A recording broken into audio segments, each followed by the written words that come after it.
ವಿನಂತಿ ಮಾಡ್ಕೊಂತೀನಿ, ಬೇಗನೆ ಕೆಲಸ ಶುರು ಮಾಡ್ರಿ ಅಂತ ಹೇಳಿ. ಈಲ್ಡ್ ಆಗ್ತೀರಾ?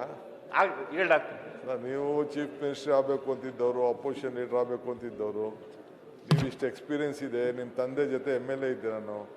ಈಗ ಮೊನ್ನೆ ತಾನೇ ಭಾಳ ಕಷ್ಟಪಟ್ಬಿಟ್ಟು ಏನೋ ಕೋರ್ಟ್ ಅವರು ನಮಗೆ ಜಜ್ಮೆಂಟ್ ಕೊಟ್ಟಿದ್ದಾರೆ. 6 ತಿಂಗಳು ಟೈಮ್ ಕೊಟ್ಟಿದ್ದಾರೆ ನಿಮಗೆ, ಯಾರಿಗೆ? ಸೆಂಟ್ರಲ್ ಗೌರ್ಮೆಂಟ್ಗೆ, CWCಗೆ. ನೀವು ಹೊಸದಾಗಿ ಕ್ಲಿಯರೆನ್ಸ್ ಮಾಡಬೇಕು. ನಮಗೇನು ಇದಕ್ಕೆ ಅವಕಾಶ ಇಲ್ಲ.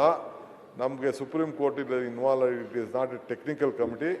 ಏನಿದ್ರು ಸರ್ಕಾರನೇ ತೀರ್ಮಾನ ಮಾಡಬೇಕು ಅಂತ ಹೇಳಿದ್ದಾರೆ. ನಾನು ನಿಮ್ಮೆಲ್ಲರೂ ಕೂಡ ನಮ್ರತೆಯಿಂದ ಕೈ ಮುಗಿದು ಕೇಳ್ಕೊಳ್ತೇನೆ. CWC ಎಲ್ಲ ಅರ್ಜಿ ಎತ್ಕೊಂಡೋಗಿ ಹಾಕ್ತೀನಿ.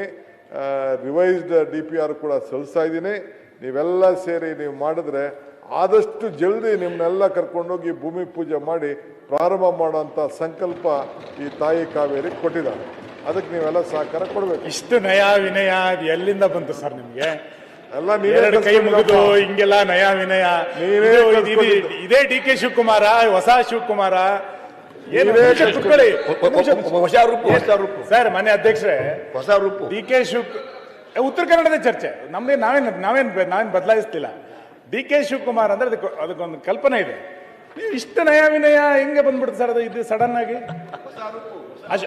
ಅಶ್ವಥ್ ನಿಮಗೆ ಗೊತ್ತಿದೆ, ಅಶ್ವತ್ಥದೊಂದು ಹಾಡಿದೆ, ಕಾಣದ ಕಡಲಿಗೆ ಅಂಬಲಿಸಿದೆ ಮನ ಸೇರಬಲ್ಲನೆ ಒಂದು ದಿನ ಅಂತ ಒಂದು ಒಳ್ಳೆ ಸುಂದರವಾದ ಹಾಡು. DK ಶಿವಕುಮಾರ್ ಅವರೀಗ ಕಾಣುವ ಕುರ್ಚಿಗೆ ಅಂಬಲಿಸಿದೆ ಮನ ಕೂರಬಲ್ಲನೆ ಒಂದು ದಿನ, ಕೂರಬಲ್ಲನೆ ಒಂದು ದಿನ ಅಂತ ಹೊರಟಿದ್ದಾರೆ. ಹಂಗಿರ್ಬೇಕಾದ್ರೆ ಈ ನಯ ವಿನಯ ಶುರಾಯ್ತು, ಅಥವಾ ನಿಜವಾಗಿ ನೀರಾವರಿ ಬಗ್ಗೆ ಶುರಾಯ್ತು, ವಿರೋಧ ಪಕ್ಷದ ಬಗ್ಗೆ ಅವರಿಗೆ ನಯ ವಿನಯ ಶುರಾಯ್ತು? ಇಲ್ಲ ಸುನೀಲ್ ಸರ್, ನಿಮ್ಮ ಲೀಡರ್ಶಿಪ್ ಒಪ್ಕೊಂಡಿರೋ ಸರ್ ನಾವು. ನೀವು ಹೆಂಗೆ ಕೈ ಮುಗಿದು ಹಿಂಗೆ ನಯ ವಿನಯ ತೋರಿಸ್ಬಿಟ್ರೆ? ಇಲ್ಲ ಸುನೀಲ್